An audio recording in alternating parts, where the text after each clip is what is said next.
como é que é para cada um, né? Acho que sentir isso é uma boa. Uhum. Que mais? Que mais? Mais alguém? Ah, chegou mais alguém aí. Que mais? Silvia, me desculpe atrapalhar, só vim dar um oi mesmo, iniciar a gente gravar aqui. Eu sou o Patrick, estou na equipe de apoio.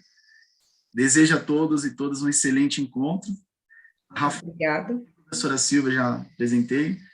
E estou aí dando uma passadinha nas salas aí só para fazer os retoques aí da transmissão, tá bom? Deixa eu só colocar a Rafaela como anfitriã para ela permitir as pessoas caso apareça aí. Tá bom, muito bem. Tchau, Silvia. Tchau, Rafaela. Tchau aos participantes aí. Tchau, tchau. Bom, então, assim, dando início oficialmente ao nosso encontro, primeiro Congresso Brasileiro de Metodologias Ativas na Educação Básica, eu trouxe esse videozinho justamente para fazer um pouco exatamente isso que você falou, Carolina, que é, assim, para a gente sentir um pouco a leitura.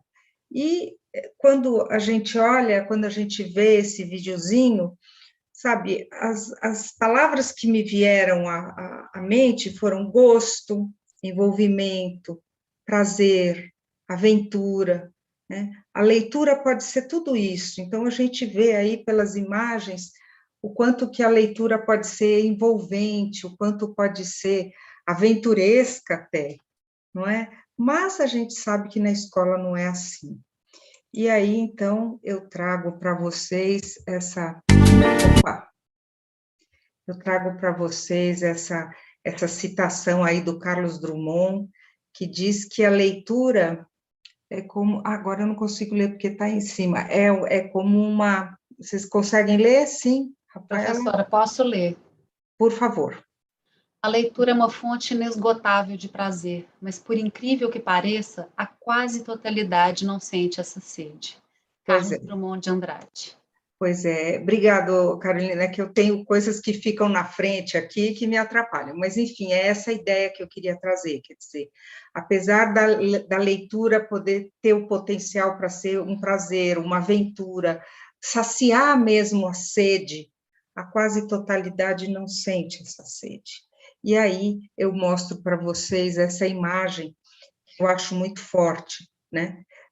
Os problemas de leitura no Brasil, a gente sabe, são problemas de ordem social, de ordem econômica, de ordem política. Os problemas de leitura têm a ver com as injustiças sociais, com a má distribuição dos bens culturais, mas também, como não poderia deixar de ser, é um problema da escola.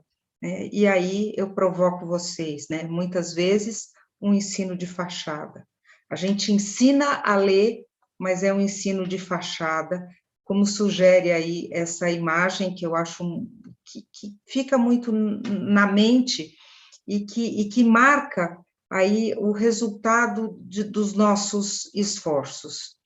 E aí, então, é dentro dessa contradição, desse paradoxo de algo que tem um potencial muito grande por um lado e um resultado muito ineficiente de outro, né, que eu vou situando aqui a nossa conversa.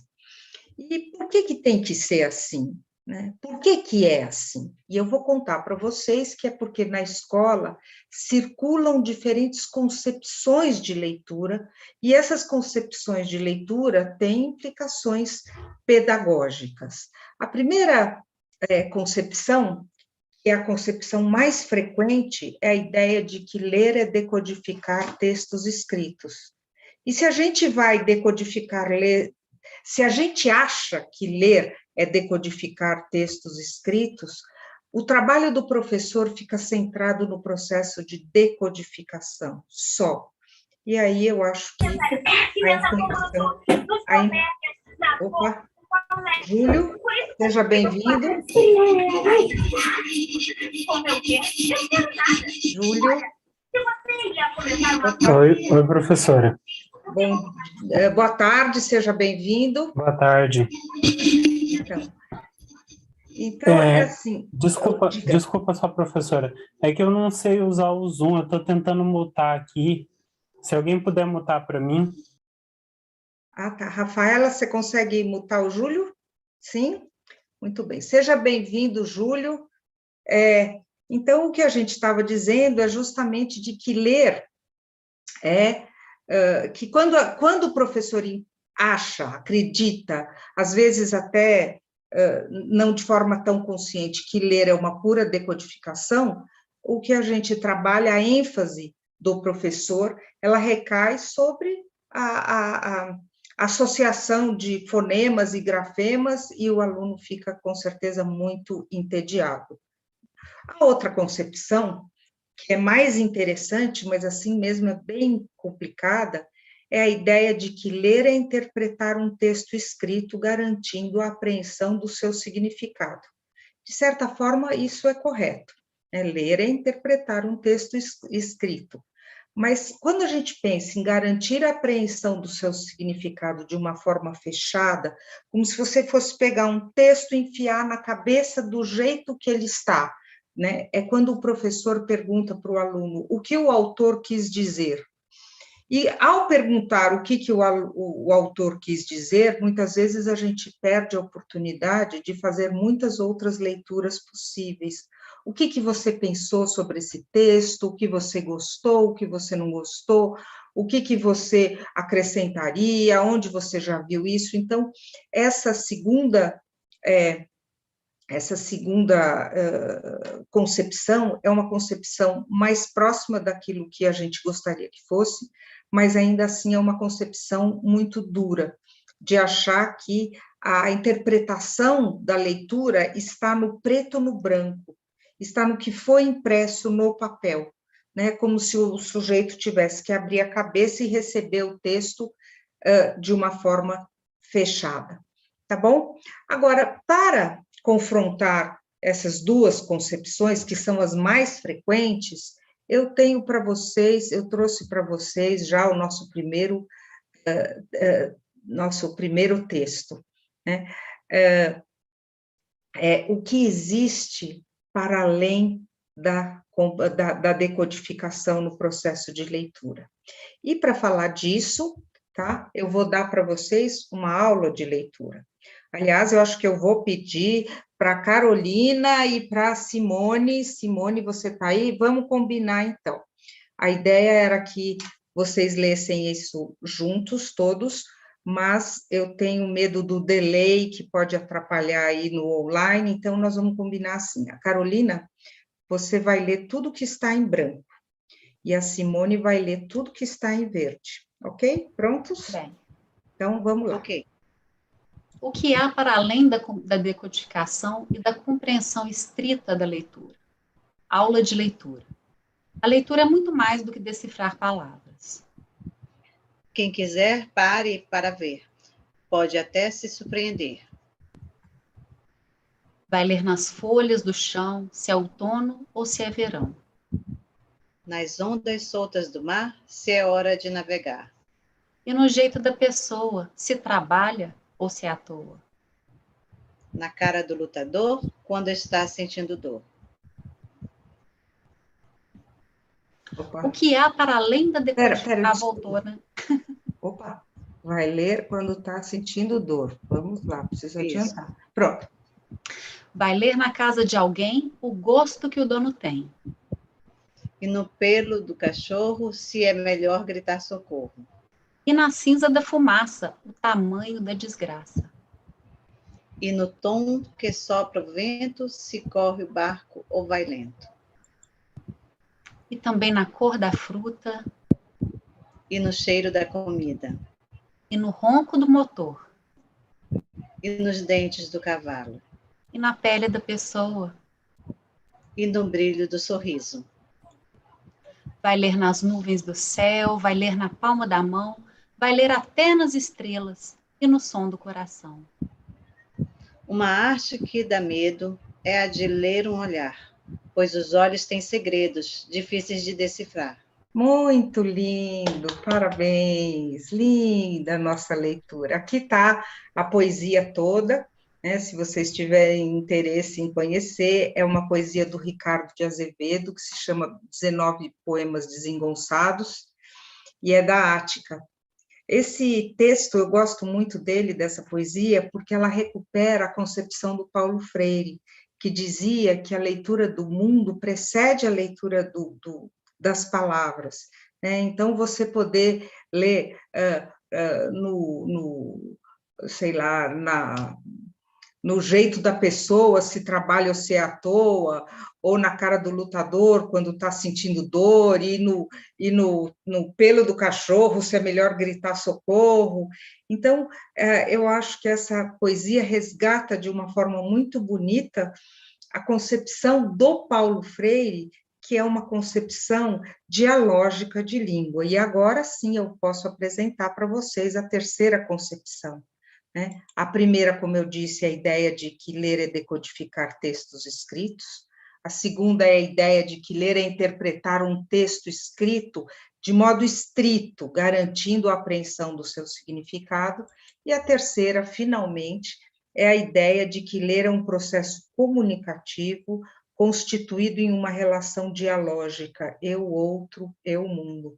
São pessoas que se encontram, né? Quem diz que o Monteiro Lobato morreu? Do momento em que você abre um livro e começa a ler, você e o Monteiro Lobato se encontram, né? Quem diz que Fernando Pessoa está tão distante, né, no tempo e no espaço? De modo algum. No momento em que você resgata o Fernando Pessoa, ou Paulo Freire, ou tantos desses mestres grandiosos que a gente teve, as ideias vão se fundindo, vão se trocando, e a leitura deixa de ser uma coisa dura, de pura decodificação ou de interpretação estrita.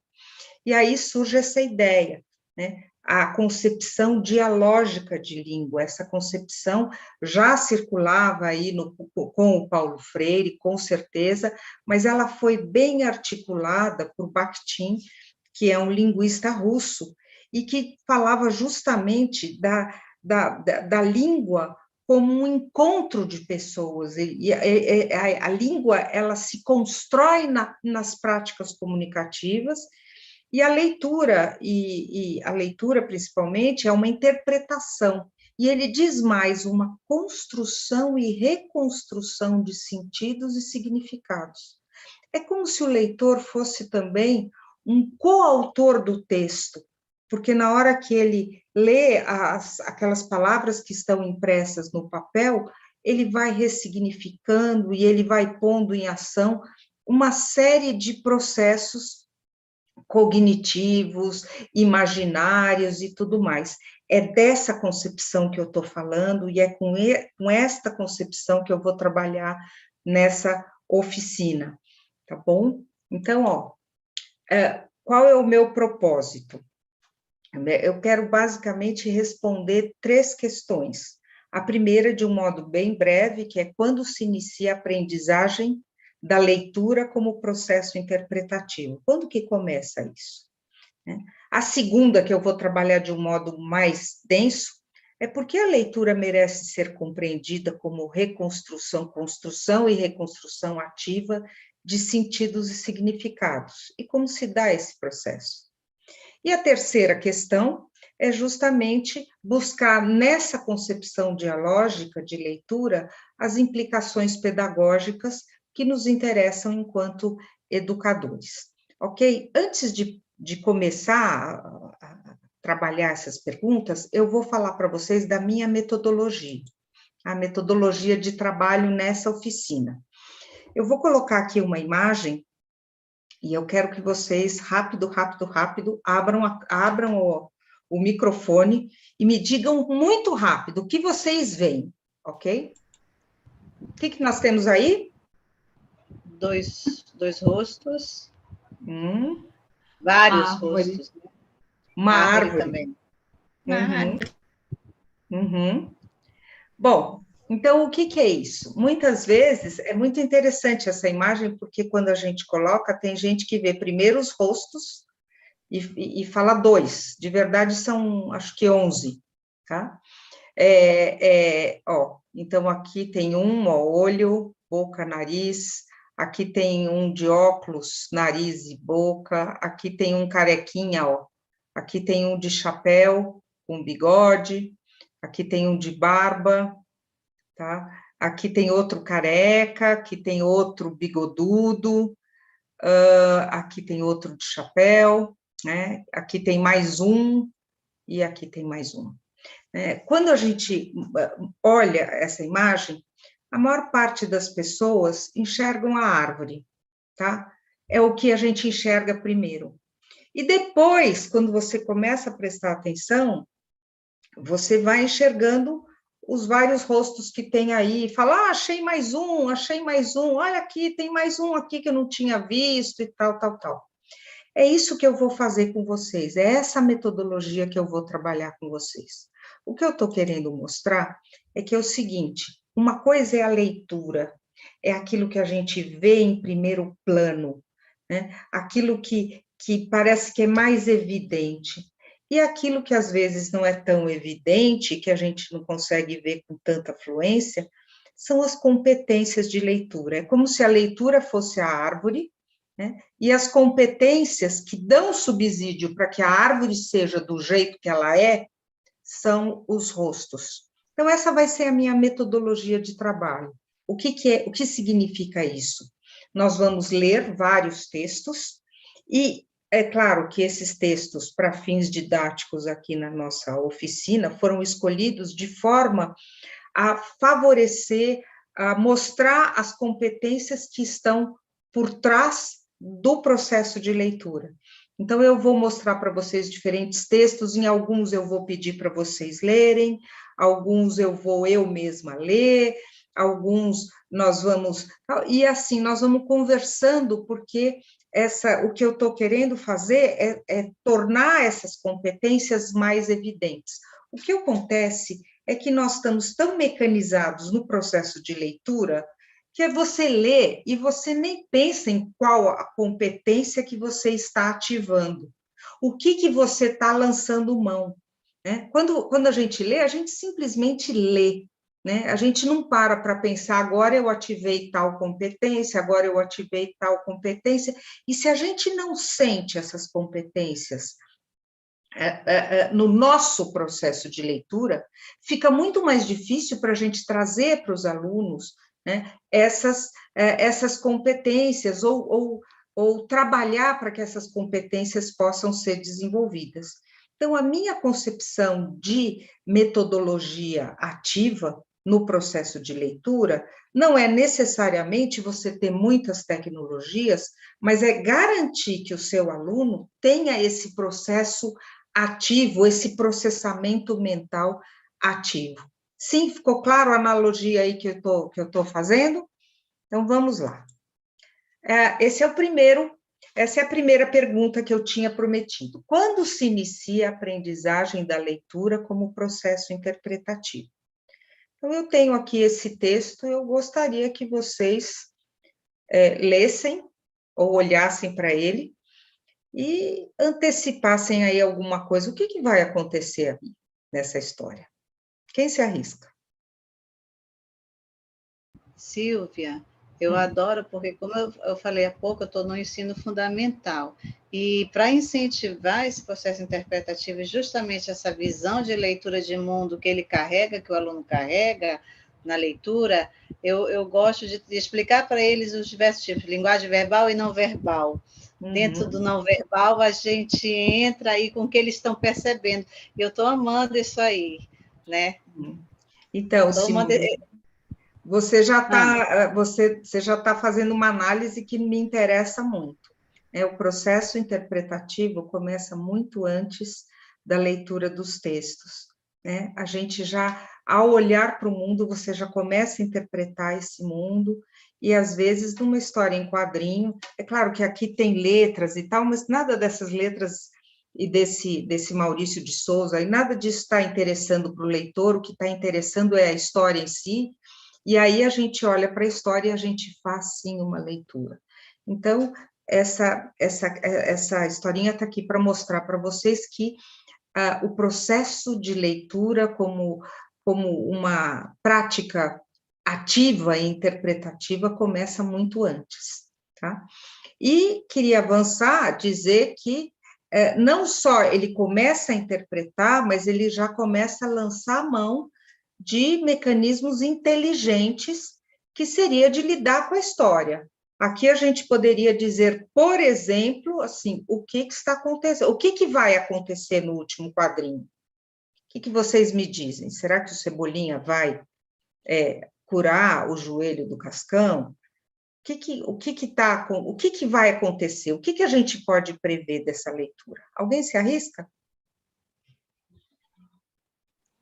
Quadrinhos, eles trabalham muito com a quebra de expectativa, né? Então, o previsível seria ajuda. Então, eu acho que essa ajuda não virá. Tá.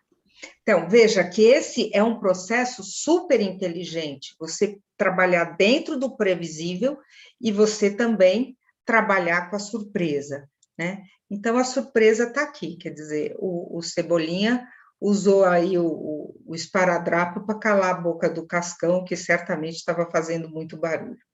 Então, aí eu respondo para vocês, quando se inicia essa aprendizagem, eu digo para vocês, desde sempre, desde muito cedo, não só pela capacidade de entender o que está acontecendo, mas pela capacidade de se surpreender e de conversar com a história, ok? Bom, agora nós chegamos na segunda questão, que é o cerne dessa oficina. Por que a leitura merece ser compreendida como construção e reconstrução ativa de sentidos e significados? Né? Quando a gente fala, a leitura é uma construção de significados, todo mundo fala, tá, mas como assim? Né? E como se dá esse processo de construção de competências? Agora sim, nós vamos começar a trabalhar mais com textos, e aí eu peço para vocês aí uma certa agilidade, até porque o meu programa está meio apertado, né? Então, eu vou pedir para vocês lerem, vocês vão antecipar, pode se soltar, gente, que aqui não tem problema não, tá?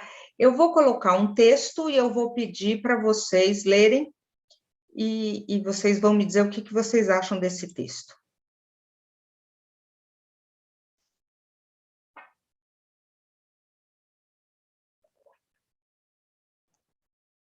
Em alemão, né? Parece. Parece alemão. Boa. Mais alguma informação que vocês me dão aí desse texto? Parece que vocês não gostaram muito dele. Se passa na Bahia, alguma coisa aí com a Bahia.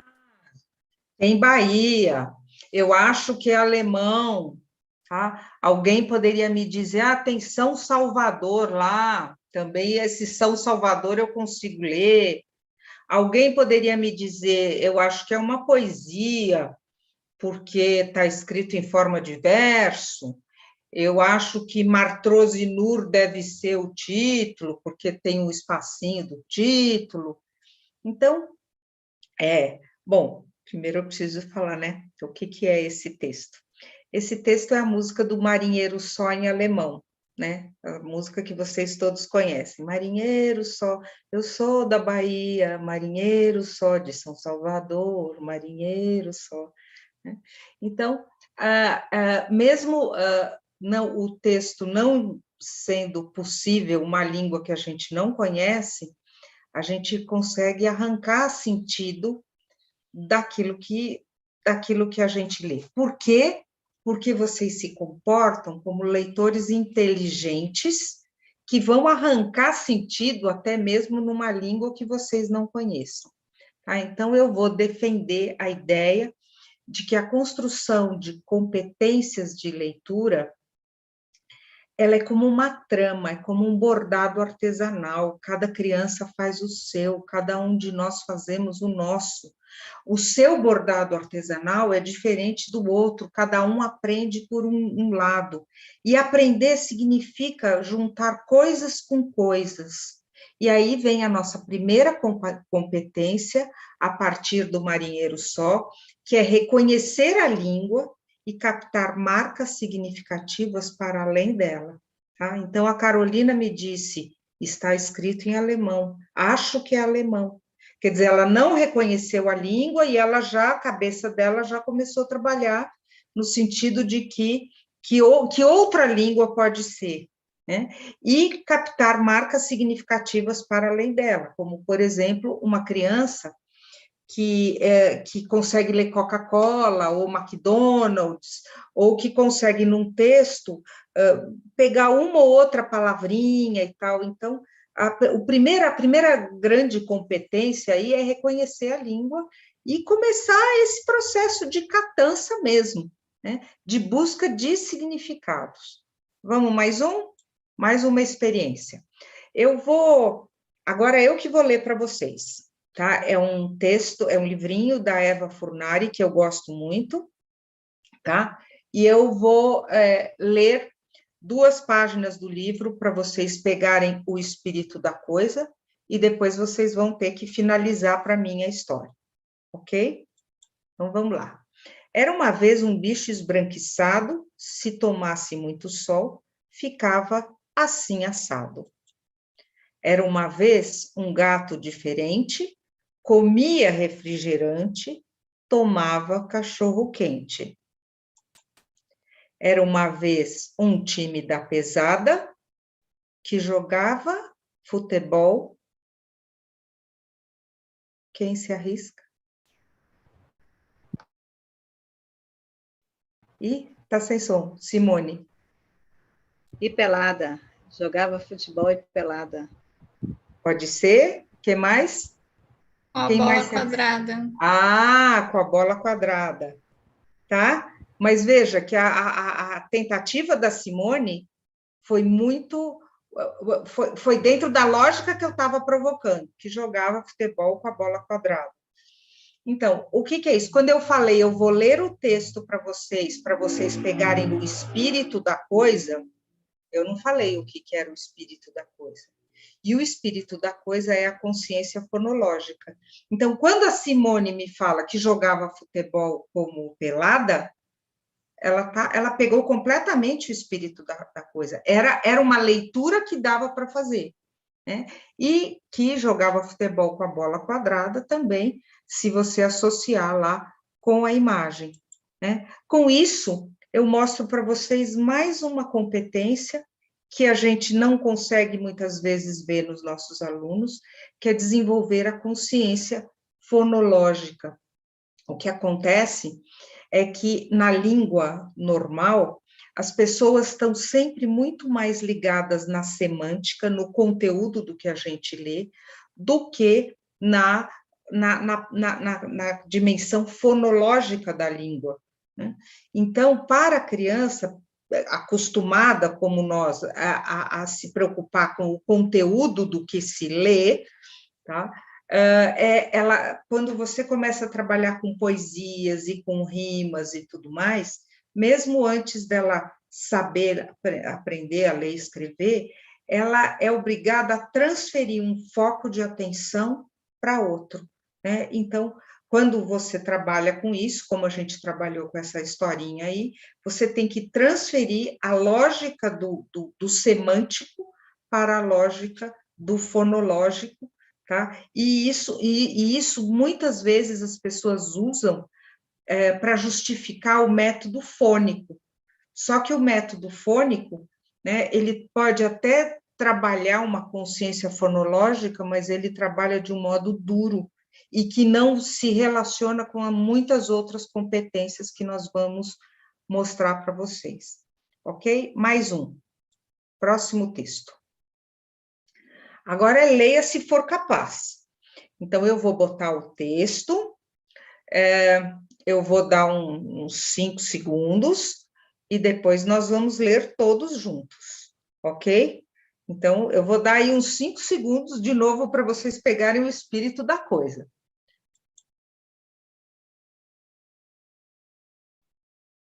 Abram o microfone e vamos ler juntos, tá? Em um dia de verão...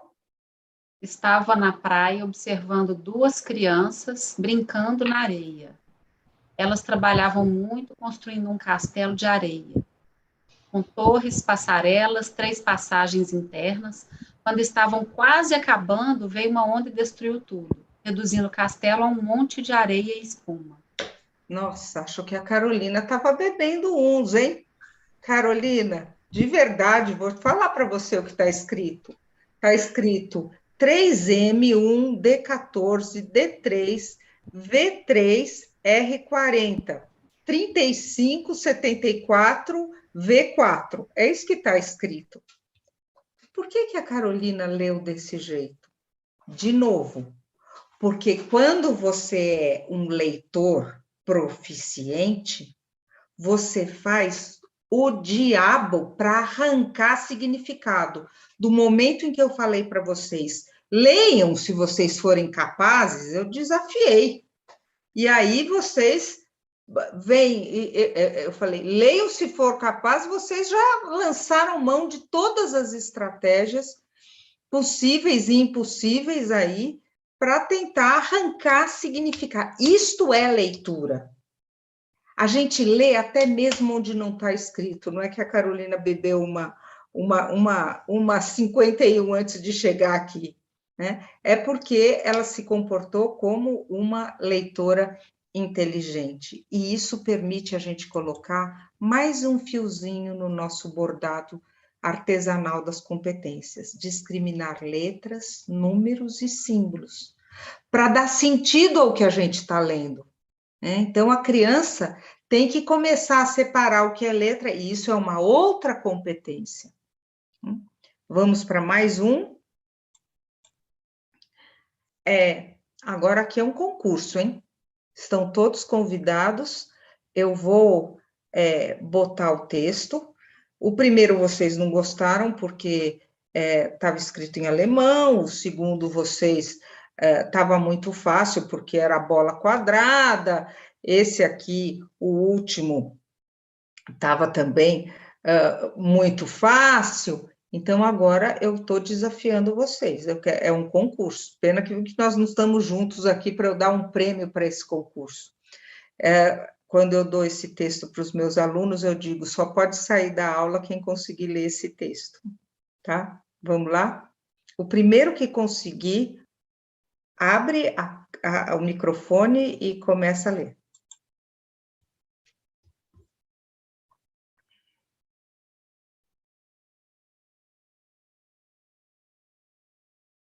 Nada? Funciona mais com os meus alunos, quando eu falo, vocês não vão sair daqui hoje, nós vamos dormir aqui hoje. Tenta, eu juro que tem um texto aí. Juro que tem. Juro que está em português.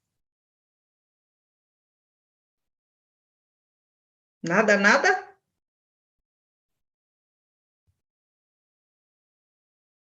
Júlio, não tem? Não consegue?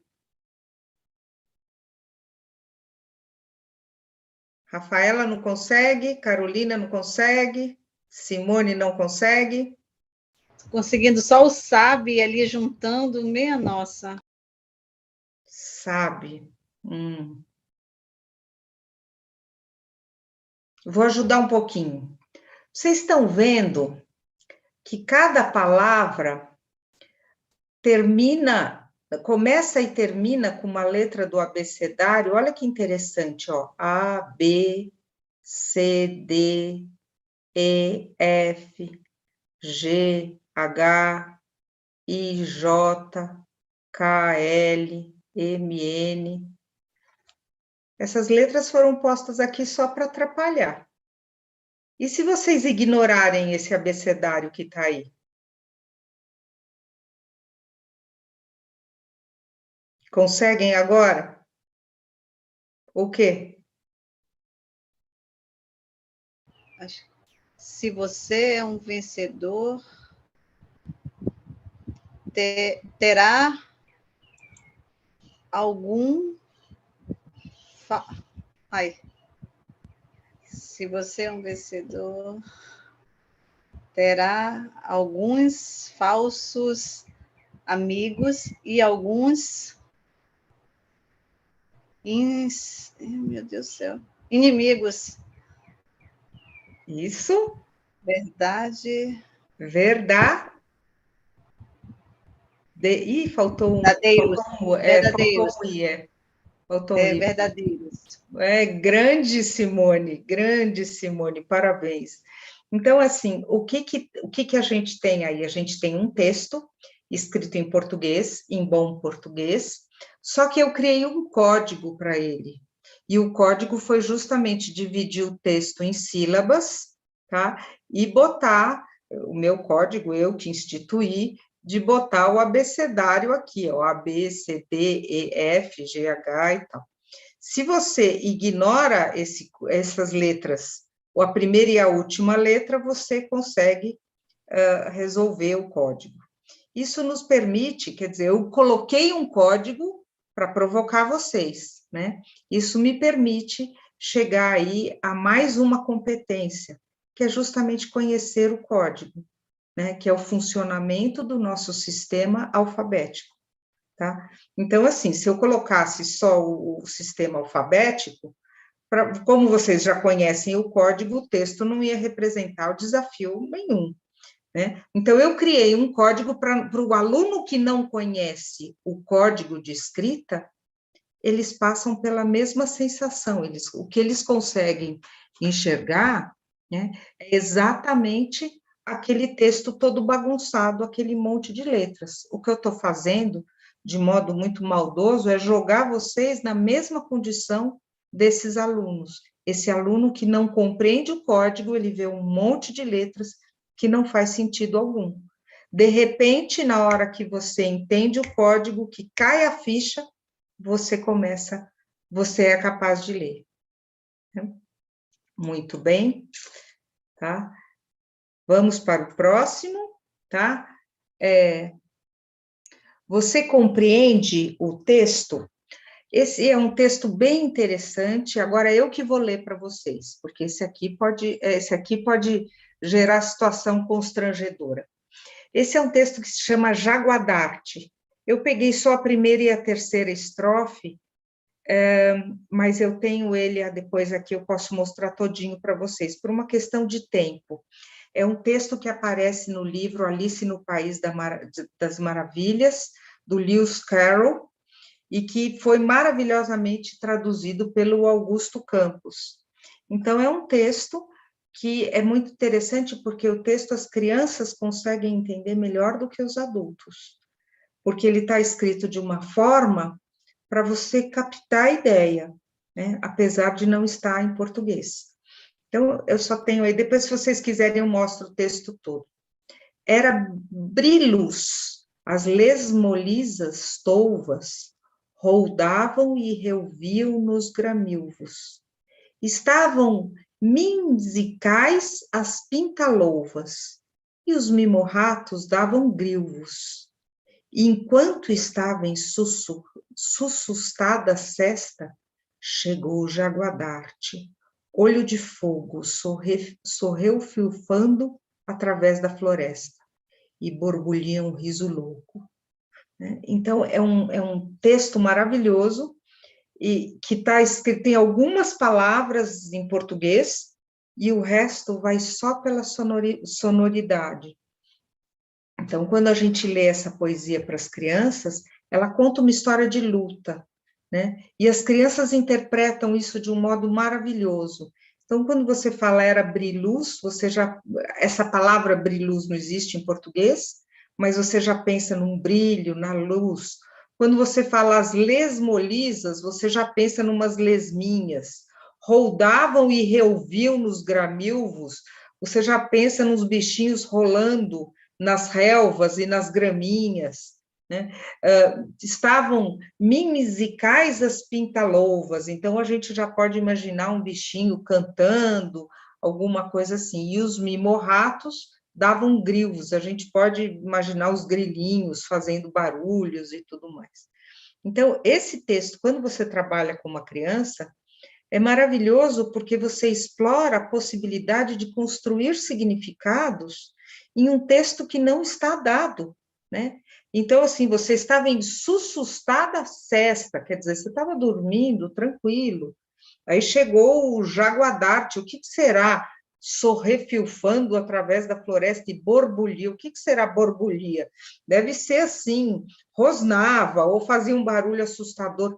a riqueza exploratória que a gente tem nesse texto, ela é incrível, né? Porque justamente ela suscita imagens, suscita ideias que não estão aí, mas que nos permitem viajar na leitura, né? Então, esse texto me permite pontuar aí mais uma competência, que é de desenvolver estratégias de reconstrução semântica, né? O que é roldavam, o que é reouviam, o que era abrir luz, né? Então, as crianças, né, depois, assim, elas reconhecem a língua, elas começam a ler as marcas da língua, elas começam a desenvolver a consciência fonológica, elas começam a discriminar letras, números e símbolos, elas começam a conhecer o código e elas vão desenvolvendo estratégias de arrancar significado do texto, né? Assim como nós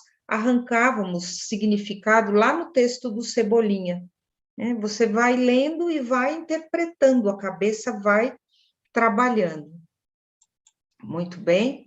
Agora é mais um texto. Será que oralizar a leitura pode fazer diferença?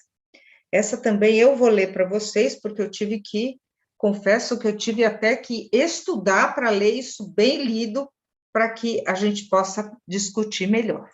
Vamos lá. Vírgula pode ser uma pausa, ou não. Não, espere. Não espere. Ela pode sumir com o seu dinheiro. R$ 23,40, ou R$ 2,34. Pode ser autoritária. Aceito, obrigado. Aceito, obrigado. Pode criar heróis. Isso só ele resolve.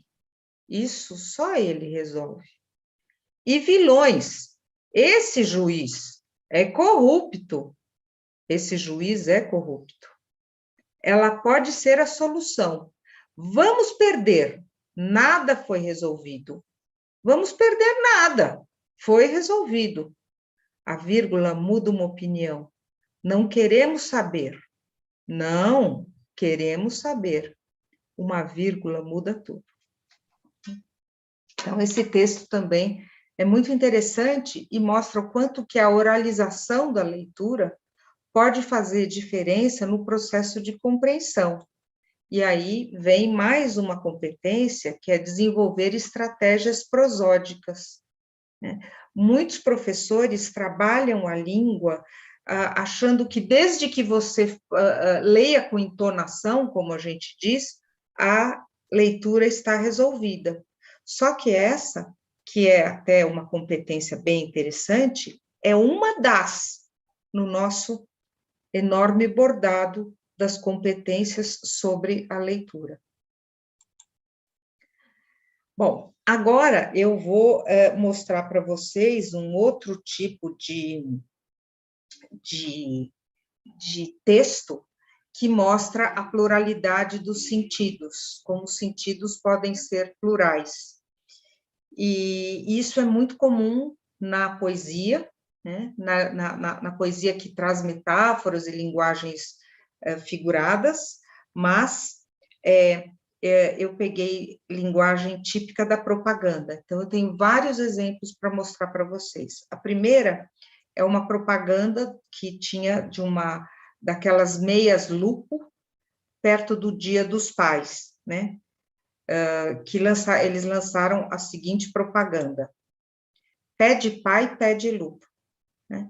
Veja que texto interessante, com poucas palavras, é um texto que tem aí um jogo de sentido super interessante, como se o pé do papai tivesse pedindo meias lupo, ou então como o pé do papai fosse um pé de meias lupo, né? Essa é bem interessante. A segunda é uma outra propaganda bem bacana, que é na época em que o Dunga era técnico da seleção brasileira. Não sei se vocês vão lembrar disso, são muito jovens, mas é capaz de se lembrar. O Dunga era técnico da seleção brasileira e quando ele convocou os jogadores, ele não convocou alguns jogadores que eram considerados craque, né? Eram craques da bola e tal, e aí deu uma, sabe como que é brasileiro, né? Fizeram um bafafá porque ele não tinha convocado os craques da bola. E aí surgiu essa seguinte propaganda antidrogas, né? Faça como Dunga, não use crack, tá? Então, que também podia ser interpretado nos dois sentidos. Ou assim, não use os craques da bola, né? E aí o Dunga seria uma besta quadrada, ou então faça como Dunga, não use a droga crack, e aí o Dunga seria assim o mocinho bom da história. Uma outra propaganda que eu me encanto era uma propaganda que trazia uma moça super escultural, num biquíni maravilhoso, tomando um diet shake, né? E era propaganda de um milkshake para regime, para baixa caloria, etc., né? E a propaganda dizia, não faça lipo, faça aspiração. E a gostosona do pedaço estava chupando num canudinho um diet shake. Então, de novo, aqui nós temos um duplo significado, e que é uma propaganda extremamente inteligente, porque chama a atenção do leitor, né? Só quem viaja na língua pode captar os dois sentidos aí. E, finalmente, uma outra propaganda que eu gosto muito é de uma aula de inglês, eu não sei aí se tem nos outros estados, em Minas ou em Manaus, é uma escola de inglês que chama FISC, e que tem, sim, e é uma propaganda das escolas FISC. Então, a propaganda era FISC, todo mundo fala bem, né? Então, também tem dois significados, FISC, todo mundo fala bem da escola FISC, ou então, todo mundo que vai na FISC fala bem o inglês, alguma coisa assim. Então, aí, essa pluralidade de sentidos que aparece muito nos poemas, nas músicas, e principalmente na propaganda, e que representa um tipo de viagem que a gente faz com a leitura. E aí, então, eu coloco para vocês mais uma competência, que é reconhecer e dialogar com os significados, quer dizer, com os vários significados da pluralidade linguística. Agora é um que é o seguinte, eu vou colocar um texto para vocês lerem, e eu vou dar 3 segundos para vocês lerem, não mais do que isso. Então, vocês se concentrem, porque vocês têm que ler esse texto de uma forma ativa, e vamos ver o que vocês conseguem ler em 3 segundos. Lá vai, hein?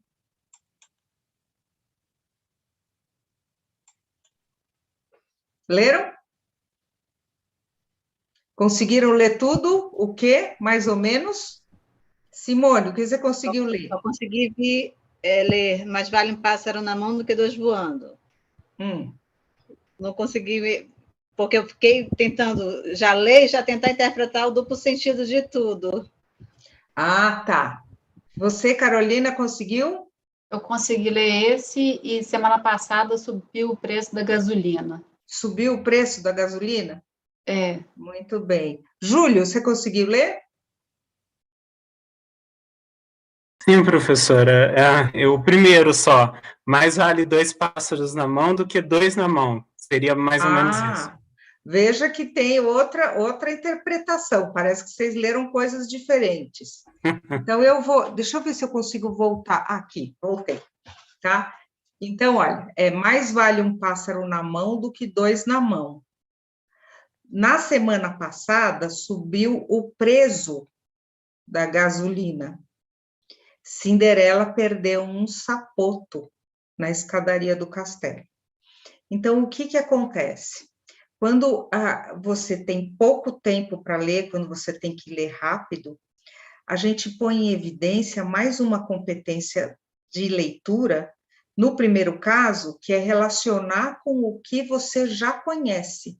Quando você lê Mais vale um pássaro na mão, a sua cabeça já completa, ainda mais se você tiver sob pressão, como eu coloquei em vocês. tá? Um pássaro, quando você lê mais vale um pássaro na mão, a sua cabeça já completou, do que dois voando, porque isso é o que a gente conhece, né? Ou então, na semana passada, subiu o preço da gasolina. Preço não faz sentido nessa frase. Mas nós estamos convivendo com uma situação que o preço da gasolina está subindo. Então, você lê aquilo que tá sendo falado. E no caso da Cinderela, também é aquilo que a gente conhece. Quem lê Cinderela perdeu um, você já lê sapato. Raríssimas pessoas leem sapoto, né? Mesmo que esteja lendo sapoto. Então, o que isso mostra? A leitura, existem pesquisas sobre isso, quando você acompanha os olhos de quem lê, os olhos não vão lendo letrinha por letrinha, eles saltam, eles voltam, né? Ele leu preso, daí ele volta, ele não lê de um modo linear, né? Quando você lê Cinderela perdeu um sapoto, na hora que você lê o sapoto, o seu olho já voltou. Sapoto, o que é isso? Ou então, subiu o preso, você fala, como assim? Preso? Está escrito errado. Aquilo grita no seu tipo de leitura. Então, isso mostra mais uma competência, que é antecipar, deduzir e conferir informações. Em função do que você antecipou, aquilo que a gente fez na história do Cebolinha foi uma antecipação também. Agora, aqui, a gente, com esses textinhos que eu estou lendo, a gente percebe que a antecipação, ela se faz em diferentes sentidos, ou porque eu conheço, ou porque esse assunto está em pauta, ou porque, enfim, quer dizer, são diferentes estratégias que me permitem antecipar a leitura. E depois que eu antecipo, o meu olho volta para conferir o que não bateu, né? Então, quando você lê o preço do peixe, o preço da gasolina, o seu olho volta e fala, preso? Calma, tem alguma coisa errada aí. Então, esse estranhamento de um olho que vai, que tenta, que lê aquilo até que não está escrito, é uma antecipação, é uma competência extremamente inteligente da língua, né? Então, a Simone que leu mais vale um pássaro na mão do que dois voando, é porque ela se comportou como uma leitora extremamente proficiente, porque, assim, ela estava sob pressão, ela já estava pulando, né? Tá bom? Né? Bom, agora eu vou pedir para o Júlio ler para mim, e vocês vão observar. Júlio, eu queria que você lesse essa mensagem para mim, tá?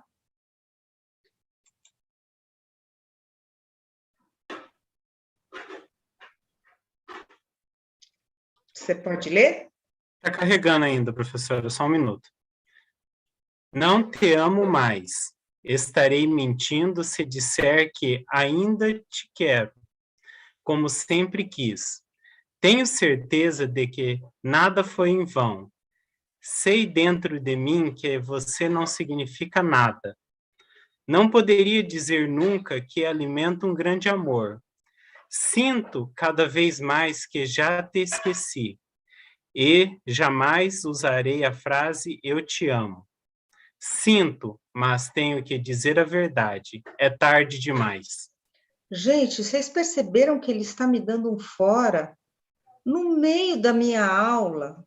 Ele está me mandando embora, ele está dizendo que não me ama mais, ele está me dispensando. Que humilhação que eu estou sofrendo aqui em plena aula. Júlio, eu acho que você não leu bem o texto. Eu vou pedir para você ler de novo. Só que você vai ler assim, ó, você vai ler de baixo para cima. Primeiro a última linha, depois a penúltima, depois a antepenúltima. Entendeu como que eu quero que você leia esse texto? Então, começa com é tarde demais. É tarde demais. Eu te amo. Não, é tarde demais, sinto, mas tenho que dizer a verdade. Entendi. Desculpa. É tarde demais. Sinto, mas tenho que dizer a verdade. Eu te amo. E jamais usarei a frase já te esqueci. Sinto cada vez mais que alimento um grande amor. Não poderia dizer nunca que você não significa nada. Sei dentro de mim que nada foi em vão. Tenho certeza de que ainda te quero, como sempre quis. Estarei mentindo se disser que não te amo mais. Ah, que lindo, Júlio. Eu também te amo. Olha só, ele estava querendo fazer uma declaração de amor. Vocês perceberam, gente? Brincadeiras à parte. Desculpe, Júlio, tá? Espero que a sua esposa ou a sua namorada não estejam por perto, mas enfim, se elas estiverem por... Na verdade estão, professora. A minha esposa, na verdade. Eu não sei muito mexer no Teams, não. Aqui no Zoom, já interrompi, já teve barulho externo aqui, peço desculpa para a senhora e para as outras pessoas. Eu estou mais acostumada a mexer com o Teams, então Pois peço é, muito desculpa. eu também me atrapalho, eu confesso que eu também me atrapalho com a tecnologia. Mas, enfim, é a tecnologia que está nos juntando hoje e que permitiu você me dar um fora e, na sequência, você me fazer uma declaração de amor. Tá? Enfim, né? O que esse é um texto que circula na internet, falsamente atribuído a Clarice Lispector. Mas é um texto muito inteligente, porque se a gente lê de cima para baixo, você tem uma situação de um fora, de uma rejeição, e se você lê de baixo para cima, você tem uma declaração de amor. Espero que vocês tenham conseguido captar essa brincadeira. Por isso que eu pedi para o Júlio ler para mim. Né? E a última leitura dele, vocês viram que, assim, foi uma declaração de amor. Espero que a esposa dele não fique enciumada. Enfim, mas ele começou me dando fora. Né? Então, esse texto é muito interessante porque mostra uma outra competência que a gente tem que ter no processo de leitura, que é articular as informações internas do texto. Conforme o modo como você articula, é claro que esse texto foi feito, ele está artificialmente construído para a gente articular de diferentes formas. Mas eu coloquei esse texto aí para mostrar para vocês que conforme o modo como vocês articulam as informações internas de um texto, pode ter um sentido ou outro. E essa articulação interna é um processo extremamente inteligente que depende muito de você sentir a linearidade do texto e sentir a coerência do texto. Muitos dos nossos alunos que aprendem a ler, e quando eles vão ler uma história em quadrinho, eles começam a ler quadrinho por quadrinho, sem carregar a informação de um quadrinho para o outro, ou seja, sem fazer articulação interna. E, por isso, eles vão se perdendo no meio do caminho e não entendem a história. Eles conseguem ler cada quadrinho, né? E isso diz respeito à necessidade da gente articular as informações internas do texto, tá? Bom, agora eu que vou ler um texto para vocês e vocês vão ter que me dizer no fim. Então, assim, vocês não gostaram de um que estava em alemão, o outro estava em código, o outro a gente leu de ponta cabeça. Agora eu vou ler um texto para vocês que está escrito em português, em bom português, tá? Vocês vão entender todas as palavras, mas eu quero saber se vocês entendem do que é que eu estou falando, tá bom? Vamos lá. Tá? E eu não consigo ler a primeira frase porque tem alguma coisa em cima, mas enfim, vou começar a ler a partir da segunda. Uma praia é melhor que uma rua. No início, é melhor correr do que andar. Você tem que tentar várias vezes, exige uma certa habilidade, mas é fácil de aprender. Mesmo crianças pequenas podem apreciar. Uma vez bem-sucedido, as complicações são mínimas. Pássaros raramente chegam muito perto, mas a chuva penetra rapidamente. Muitas pessoas fazendo a mesma coisa pode gerar problemas. Você vai precisar de muito espaço. Se não há complicações, pode ser muito tranquilo. Uma pedra pode servir como âncora, mas se as coisas se soltam, você não terá uma segunda chance. Do que eu estou falando? Ninguém se arrisca? Veja só, esse texto é super interessante, porque muitos professores carregam aquela ideia de que ler é ler o preto no branco, e que se você entender todas as palavras, e se você não tiver dúvida de nenhuma, e que se o texto estiver escrito na sua língua, você vai entender o texto. E vocês, mesmo leitores proficientes, eu leio o texto, vocês entendem cada palavra, vocês fazem articulação interna, mas mesmo assim vocês não conseguem falar do que eu estou falando, né? Professora, Diga. eu arriscaria um palpite. Então vai. Seria a aprendizagem, o primeiro, e como eu sou professor de ciências humanas, eu diria uma outra palavra, que é de um filósofo alemão, seria a emancipação. Será que dá para interpretar tudo isso desse jeito? Esse texto, eu vou dizer para vocês, ele fala de um objeto, de uma coisa.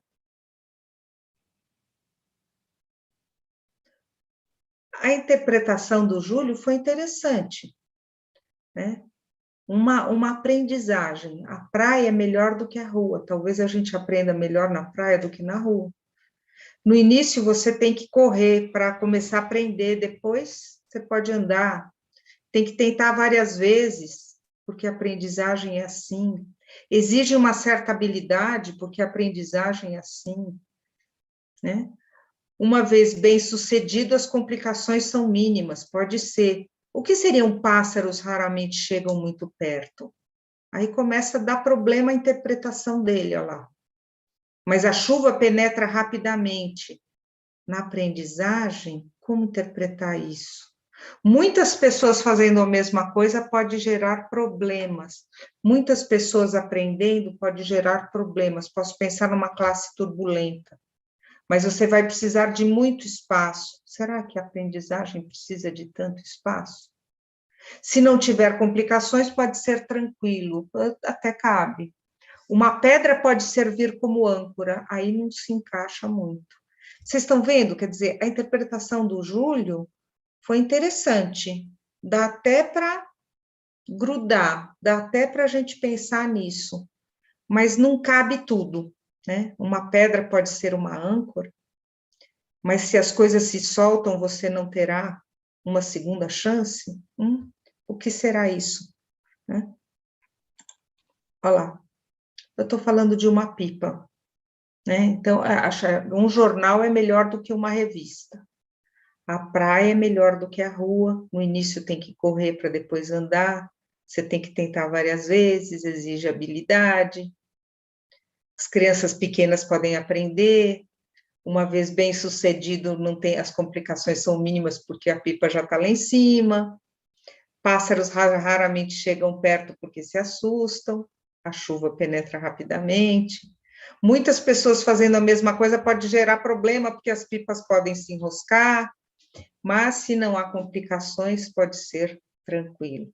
Uma pedra pode servir como âncora, mas se as coisas se soltam, você não terá uma segunda chance. Né? Quem já foi criança e já brincou com pipa, sabe que quando uma pipa some, você não consegue dificilmente capturar de novo.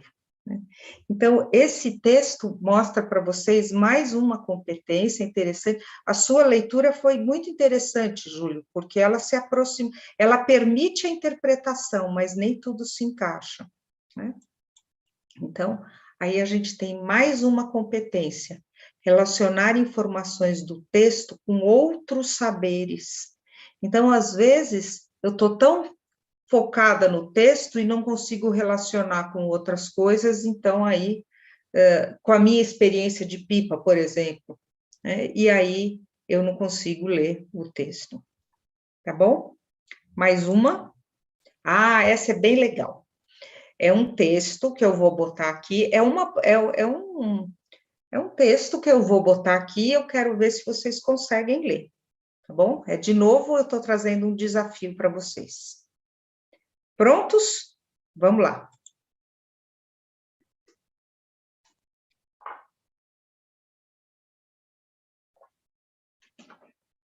O que está escrito aí?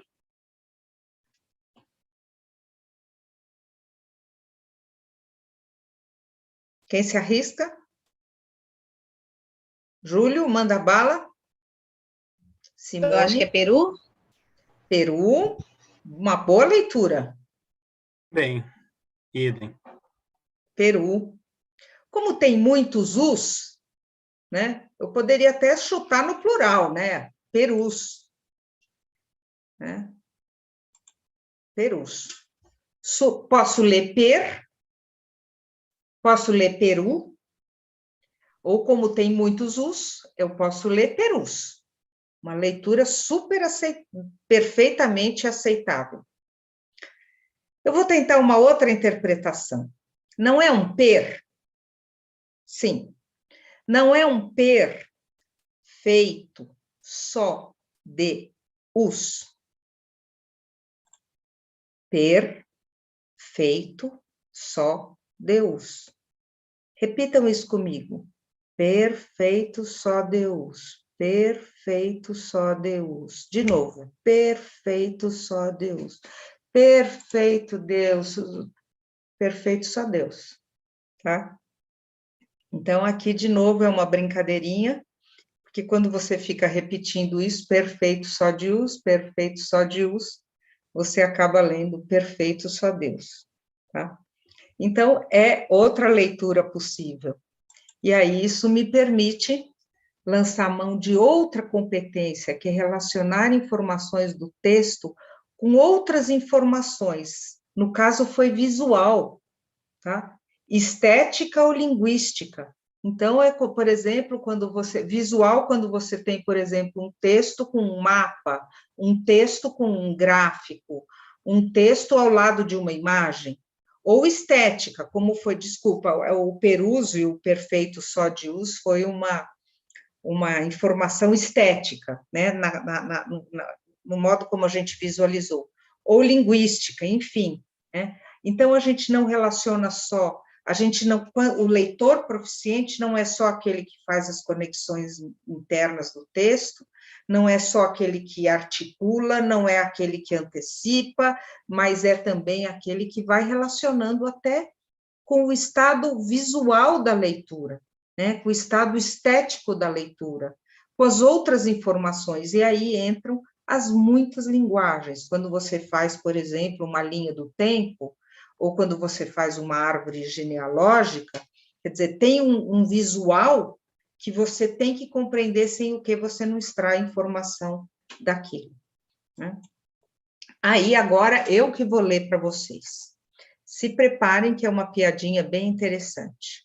O que escrever no seu túmulo, tá?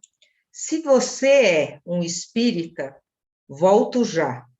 Se você é um internauta, www.aquijaz.com.br. Se você é um agrônomo, favor regar o solo com Nevugon, evita vermes. Se você é um alcoólatra, enfim, sóbrio. Se você é um arqueólogo, enfim, fóssil. Se você é um assistente social, alguém aí me ajude. Se você é um brother, fui. Se você é um cartunista, partiu sem deixar traços. Se você é um delegado, está olhando o quê? Circulando. Se você é um ecologista, entrei em extinção. Se você é um enólogo é aqueles caras que lidam com vinho, são apreciadores de vinho. Cadáver envelhecido em caixão de carvalho, aroma formal e aftertasting, que denota a presença de micro-organismos diversos. Se você é não consigo ler, é no túmulo ao lado, o que é que está escrito ali? Tem funcionário público. Se você é um funcionário público, isso, obrigado. É que eu tenho uma tarja que me atrapalha ali. Se você é um garanhão, rígido como sempre. Se você é gay, virei purpurina. Se você é um herói, corri para o lado errado. Se você é um hipocondríaco, eu não disse que estava doente. Se você é um humorista, isso não tem a menor graça. Se você é um jangadeiro diabético, foi doce morrer no mar. Se você é um judeu, o que estão fazendo aqui? Quem está tomando conta do lojinha? Se você é um pessimista, aposto que está fazendo o maior frio no inferno. Se você é um psicanalista, a eternidade não passa de um complexo de superioridade mal resolvido. Se você é um sanitarista, sujou. Se você é uma sex symbol, agora só a terra vai comer. Se você é um viciado, enfim, pó. Se você é um advogado, disseram que morri, mas vou recorrer. Essa é uma piadinha bem humorada, mas tremendamente preconceituosa, carregada de valores, né? Carregados de sentidos que são compartilhados pela sociedade, para o bem e para o mal. Uma vez eu levei essa piadinha para um programa de televisão, justamente para discutir o quanto que a linguagem é carregada de valores, e o diretor do programa lá falou para mim, Silvia, você não pode botar essa propaganda aqui, esse texto, essa piada aqui no meu programa, vão dizer que eu sou preconceituoso, e eu falei, é isso mesmo que eu quero mostrar. Eu quero mostrar como que a linguagem está carregada de valores e de discursos sociais que perpassam, e a piada é um mecanismo social de perpetuação dos preconceitos e dos valores, né? Então, por que a gente dá risada quando fala o gay? Virei purpurina, porque está na sociedade a ideia de que o gay gosta de aparecer. Por que a gente dá risada quando fala o judeu? O que vocês estão fazendo no lojinha? Quem está tomando conta? Porque está carregado na sociedade a ideia de que o judeu é tão pão duro que não pode ficar um dia sem abrir o seu comércio, né? Está carregado na sociedade a ideia de que os enólogos são sujeitos todos cheios do melindre. Então, quando eu leio cadáver envelhecido em caixão de carvalho, aroma e formol, e aftertasting, não sei o que, combina perfeitamente com a imagem que a sociedade faz de um enólogo, né? E por aí vai, né? As gírias e tudo mais. Então, a gente acha a graça dessa piada, porque essa piada conversa, dialoga com os discursos sociais que estão por aí. Então, uma outra competência importante na leitura é relacionar informações com os discursos e valores do contexto social, que muitas vezes são, sim, preconceituosos, né? Muitas vezes perpetuam. Eu não estou falando que a gente não possa contar piada, até acho que a gente tem que contar, mas a gente precisa saber que a linguagem está carregada desses valores, desses preconceitos, desses discursos, né? E que os valores atravessam as palavras e fazem parte do nosso processo de compreensão. Muito bem, mais uma. De quem ou de que estamos falando? Esse é um texto que se parece com aquele que eu mostrei da pipa, então é um texto que eu vou ler para vocês, e vocês vão tentar ver de quem é que eu estou falando, tá? Vamos ver se aqui.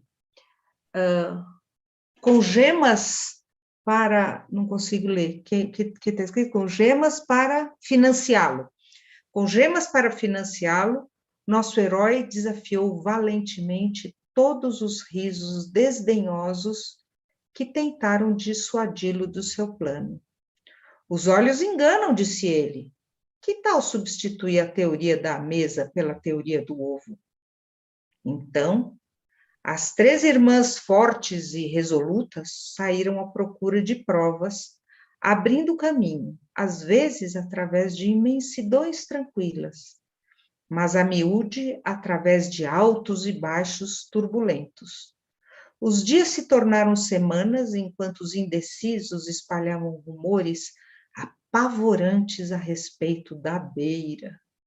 Finalmente, sem saber de onde, criaturas aladas e bem-vindas apareceram anunciando um sucesso prodigioso.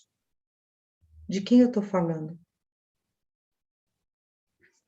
Vejam só, mais uma vez eu tenho um texto escrito em português, em bom português, a gente consegue fazer as articulações internas do texto, a gente entende todas as palavras, e a gente não consegue entender, embora você entenda todas as palavras separadamente, e você entenda a ideia do conjunto, você não consegue falar do que é o texto, né? Qual que é de quem que eu estou falando? Quem são as 3 irmãs fortes e resolutas? Quem é o herói? Do que nós estamos falando? Então, se eu contar para vocês, esse eu tenho que contar porque ninguém mata. Se eu contar para vocês que esse texto chama As Viagens de Colombo, tudo se resolve, né? E o que eu fiz? Eu dei para vocês um link, um conhecimento que vocês conseguem fazer a conexão e saber que as gemas para financiá-la eram as pedras preciosas, né? Ele desafiou todos os risos desdenhosos, né? Os olhos enganam, que tal substituir a teoria da mesa pelo ovo, que era o ovo do Colombo, quando ele botou o ovo, assim, para provar que a Terra era redonda. Então, as 3 irmãs fortes e resolutas, todo mundo conhece quem são essas.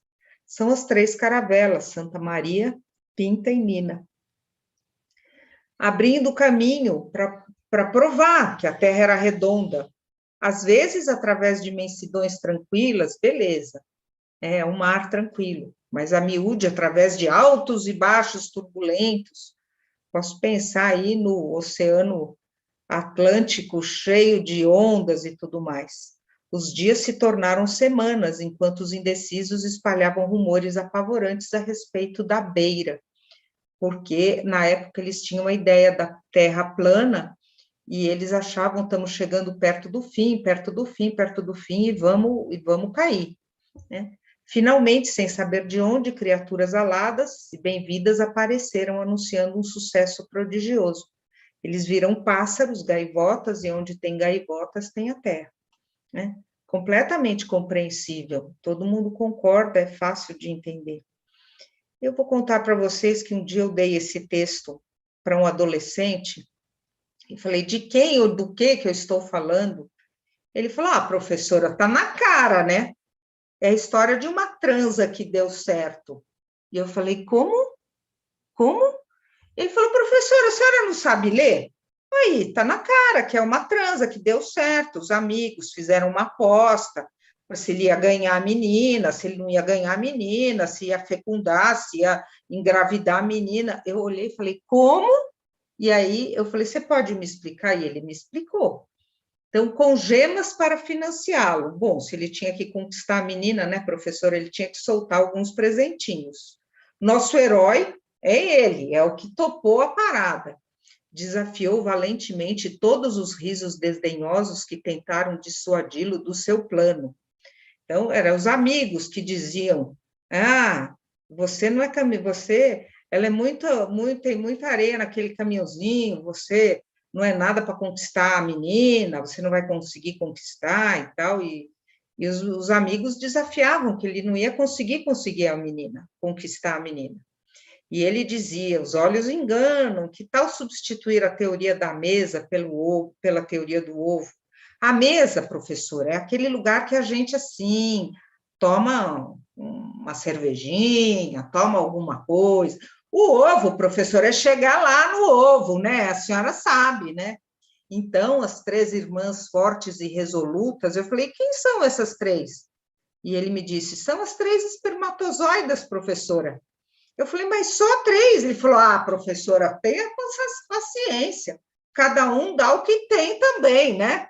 3 irmãs fortes e resolutas saíram à procura de provas, abrindo caminho, através de imensidões tranquilas. Essa aqui, professor, é a paz pós-amor.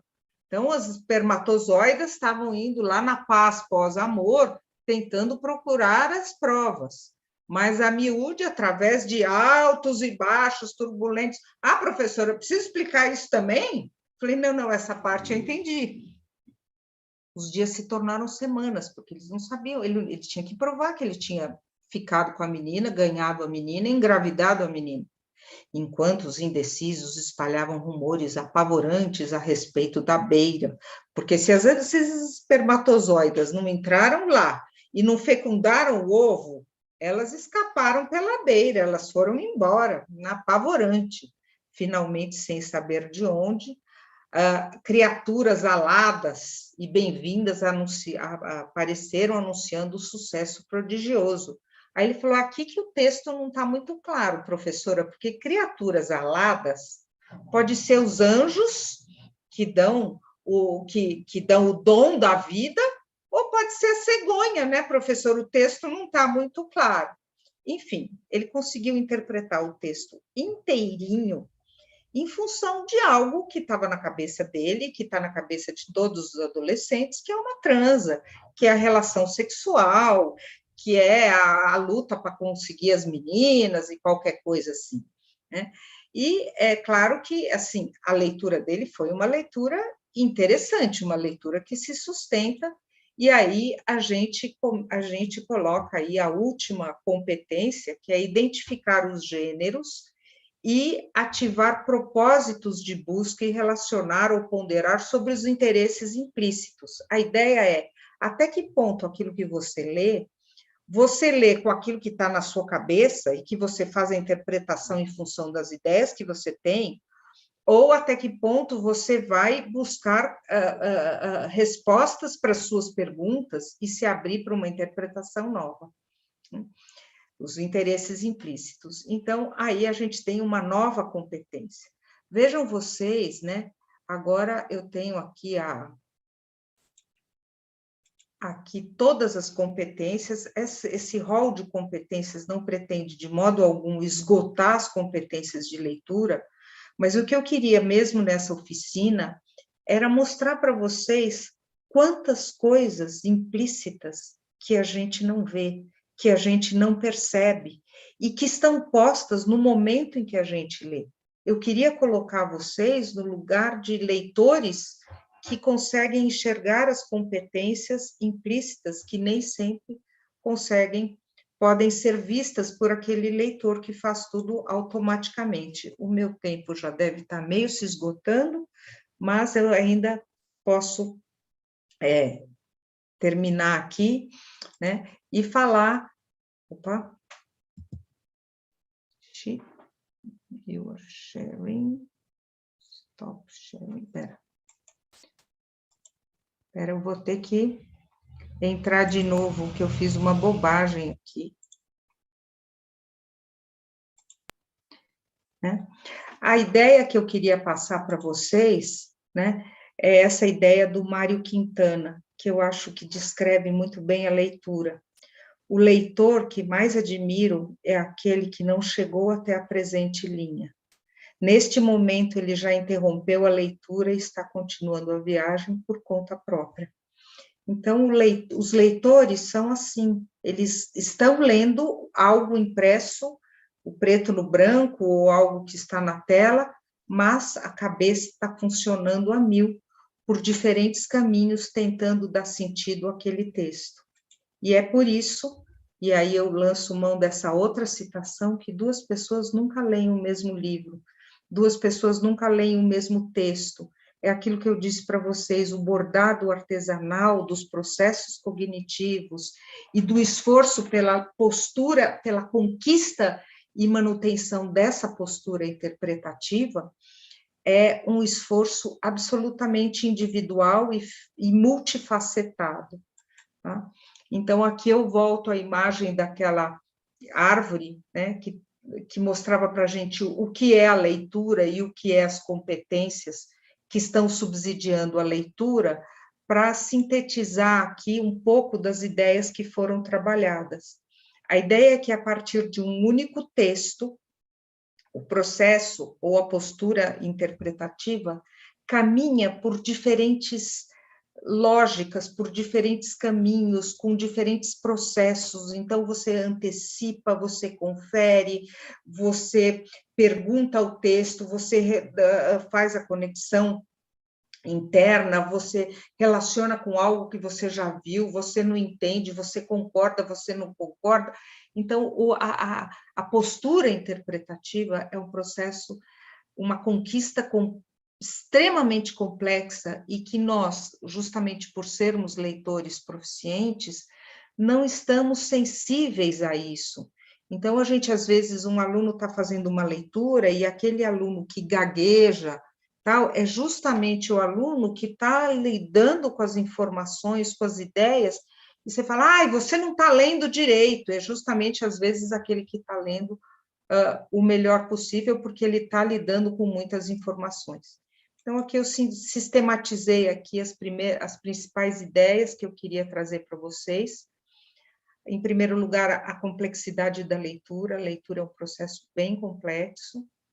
Em segundo, a postura ativa e dialógica do sujeito, ativa porque ele lança a mão de diferentes possibilidades, e dialógica porque ele tenta extrair significado do texto. A leitura como uma busca de resolução de problemas. Será que o autor quis dizer isso? Será que eu posso interpretar isso? Será que eu posso fazer essa conexão? Os diferentes caminhos do leitor, eu espero que tenha ficado claro para vocês. As muitas interpretações, os sentidos e os significados. Significados são aquela interpretação que a gente pode fazer, que a gente compartilha com os falantes da língua portuguesa. E os sentidos são interpretações mais pessoais. Então, por exemplo, no caso da pipa, eu, como nunca brinquei muito com pipa, não era alguma coisa que tivesse tão forte, quando eu leio, e se as coisas se soltam, nunca mais você terá uma segunda chance, eu leio isso mais presa ao significado. Falo, entendi que se a pipa se solta, eu não vou conseguir pegar a pipa de volta. Mas para alguém que perdeu uma pipa, que fez a pipa e que perdeu a pipa, isso tem um sentido, toca profundo na pessoa. E, por fim, a ideia da complexa construção das competências, porque tem alunos que têm mais algumas e menos outras, outros têm mais as outras e menos umas, então é realmente um processo muito complexo e que traz para a gente o desafio de como trabalhar isso em sala de aula. E aí vem a terceira pergunta que eu tinha feito. Nessa concepção dialógica da língua, quando a gente consegue entender a leitura como uma trama de competências e de muitas competências e competências que se complementam de modo ativo, quais as implicações pedagógicas? Como é que nós ficamos, nós professores? Então, aí vem esse texto que é da matriz de competências do INEP, que diz que a competência de ler, compreender, interpretar e produzir textos, no sentido mais amplo do termo, não se desenvolve unicamente na aprendizagem da língua portuguesa, mas em todas as áreas e disciplinas que estruturam as atividades pedagógicas da escola. Então, acabou aquela ideia de que só o professor de português ou só o professor alfabetizador que vai lidar com as competências de leitura. Isso está em todos os textos, em todas as áreas. Sabe aquela história de que alguém cruza com o professor de português no corredor e fala, você precisa ensinar melhor aqueles meninos porque eles não estão sabendo interpretar? Isso aí foi por água abaixo. Todos nós, da educação infantil à pós-graduação, somos, sim, professores de leitura e temos que trabalhar, valorizar essa possibilidade de muitas interpretações, de um diálogo, de leitura como um efetivo diálogo e como uma possibilidade de reconstruir sentidos. Então, eu vejo o professor aqui como um verdadeiro maestro em sala de aula. É preciso rever a nossa postura em sala de aula, porque, acima de tudo, eu tenho que estimular essas competências, que é a construção e reconstrução de sentidos e significados. O leitor é aquele que arranca sentido e significado do texto. Como é que ele vai fazer isso? Em primeiro lugar, lidando com os elementos internos do texto e também lidando com as conexões discursivas. O que ele quis dizer, o que o autor está dizendo, como que eu me relaciono com isso, eu entendo, eu não entendo, eu antecipo, não antecipo. Né? E aí, o que significa essa ideia de rever posturas de ensino? Em primeiro lugar, ampliar o acesso e partilhar possibilidades de interpretação. Então, quando o Júlio fez aquela interpretação do texto da Pipa, falando isso é aprendizagem, essa é uma possibilidade de interpretação. E é uma possibilidade de interpretação inteligente que se sustenta, né? Quando a Simone também fez uma interpretação em um dos textos, né, também mostrou esse esforço de arrancar sentido, né? Quando a Carolina leu aquele texto que era D4, EM, não sei o quê, ela mostrou uma capacidade, uma possibilidade de interpretação. Então, a gente precisa estimular essas... Em primeiro lugar, ampliar o acesso, né? Os alunos têm que ler e ler em diferentes disciplinas da educação infantil, a pós-graduação, e a gente tem que partilhar as possibilidades de interpretação, né? Tá? Depois, qual é esse papel do professor? Mediar na escola a língua na sua complexidade de funções. A língua tem diferentes funções, e, infelizmente, ela fica muitas vezes presa na estrita, sabe aquela ideia de que, assim, você lê para aprender.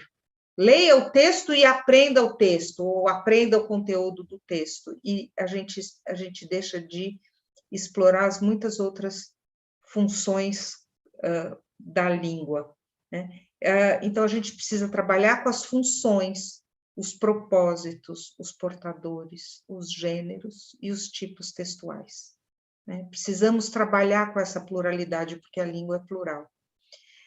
E, em terceiro lugar, garantir a interação, a interlocução e a dialogia, né? A escola como uma comunidade de leitores. Garantir a interação, a interlocução é exatamente isso. O que você entendeu? E você? Você já leu alguma coisa a respeito? E o que você me diz disso? Como que você leria esse texto? E qual seria a continuidade? E o fim? Que outro fim você daria? E qual é o título do texto? Eu deixei para vocês 2 vídeos indicados da prática pedagógica que mostra exatamente esse trabalho de leitura na escola. Eu deixei um vídeo sobre o trabalho prático de leitura na escola com crianças pequenas, e deixei um para professores de ensino fundamental 2 e médio, e que mostra esse trabalho, esse esforço do professor agir como um grande maestro que propõe interpretações, interlocuções, que faz a dialogia. E eu gosto muito dessa expressão da Colomer, a Teresa Colomer, indico muito, ela tem esse livro que se chama Andar entre Livros, é lindo, e ela diz que a escola tem que funcionar como uma comunidade de leitores, que respira leitura por todos os poros e que pode partilhar diferentes interpretações, diferentes caminhos. O ensino de aprendizagem tem que aparecer com base em situações significativas e operações reflexivas, que foi um pouco o que eu fiz com vocês, né? Eu escolhi, assim, a dedo, alguns textos que pudessem se constituir como situações significativas, né? Como do Júlio, lendo de baixo para cima ou de cima para baixo, ou como você lendo Perus, ou Perfeito Só Deus, né? Situações provocativas mesmo, desafiadoras, e operações reflexivas, quer dizer, essa metodologia que eu usei com vocês, a partir de leituras significativas, provocações e desafios, chegar às reflexões do que é que nós estamos fazendo. E, por último, ensino-aprendizagem como resolução de problemas linguísticos e temáticos. Então, quando a gente lê, a gente resolve não só problemas da língua, igual vocês leram lá, subiram os presos do peixe, isso diz respeito à língua.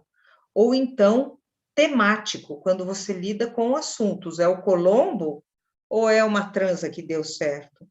Em função desse universo discursivo, carregado de valores e tudo mais, né?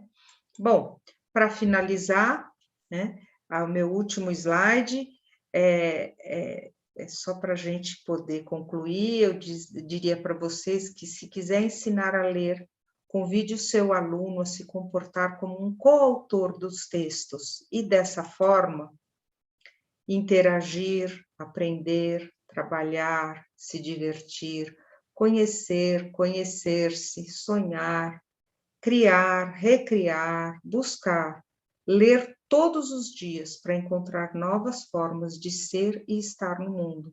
E aí eu me aproprio dessa ideia que é da Magda Soares, que ela diz que a alfabetização no sentido amplo, no sentido pleno, no sentido dialógico, cria um novo estado e uma nova condição de ser no mundo, tá? Aqui eu tenho uma bibliografia, se vocês quiserem aí, deixo aqui para vocês tirarem uma foto desse slide, mas fica aí à disposição, tá? Aqui está de novo o meu contato, né? Silvia Colello, @Silvia Colello, é meio redundante, mas é isso mesmo, caso vocês queiram entrar em contato comigo, discutir ou perguntar qualquer coisa.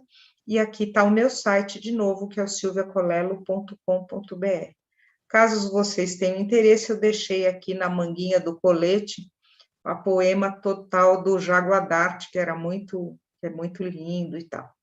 Enfim, estou disponível para a nossa conversa, para perguntas, não sei quanto tempo aí nós temos ainda uns 10 minutinhos, que pode virar 15, se vocês quiserem fazer alguma pergunta, algum comentário. Se vocês quiserem que eu volte em algum slide específico também, pode pedir, eu estou às ordens. Espero que vocês tenham gostado.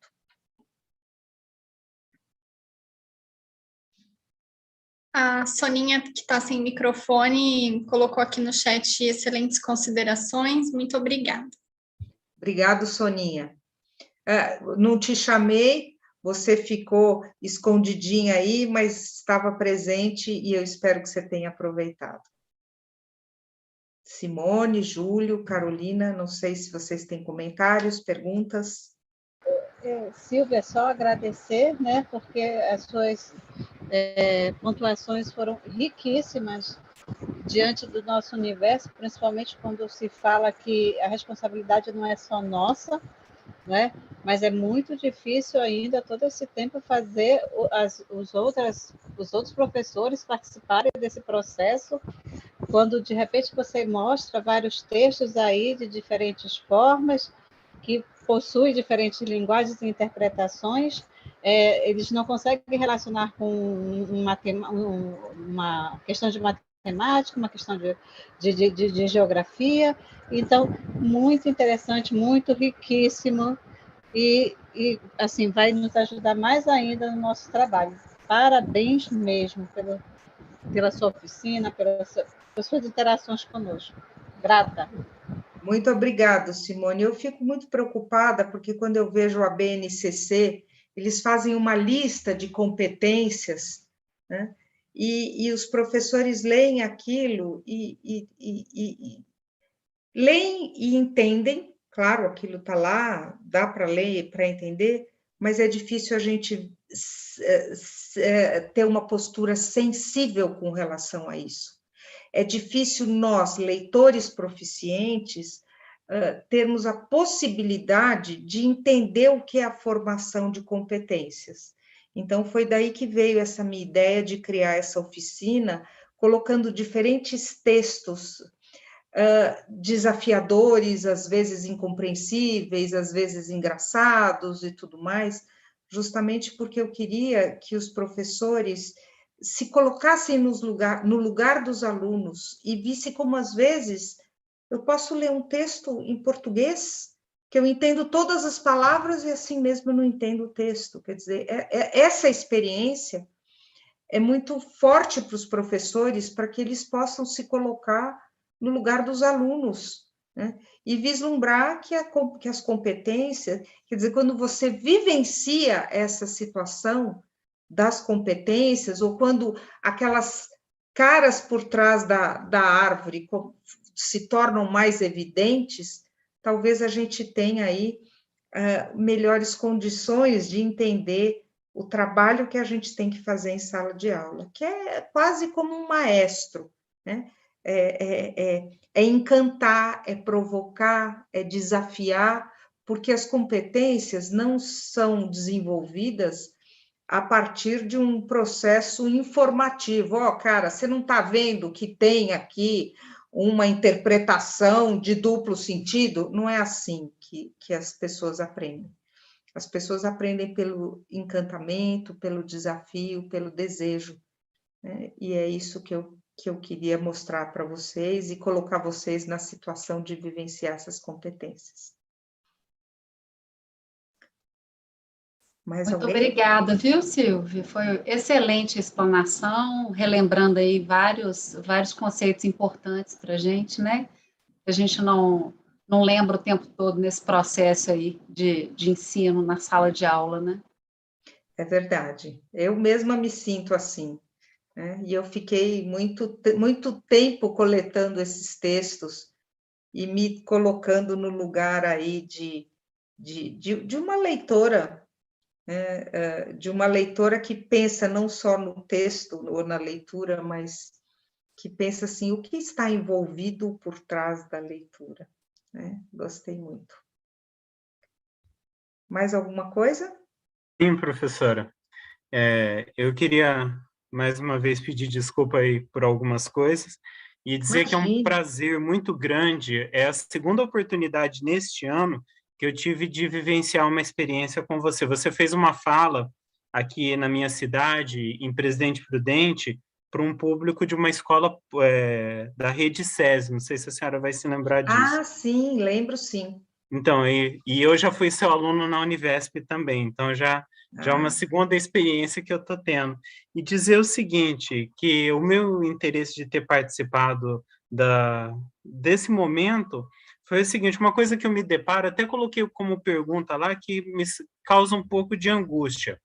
Assim, nós fazemos a leitura do processo histórico na sala de aula, e aí chega o momento do exercício, aí o aluno vai produzir o exercício dele. E ainda é muito carregado, principalmente para a questão de história, que existe uma verdade absoluta, uma resposta absoluta. Aí o aluno ele não quer produzir porque ele acha a todo momento que a resposta do professor ela vai ser absoluta.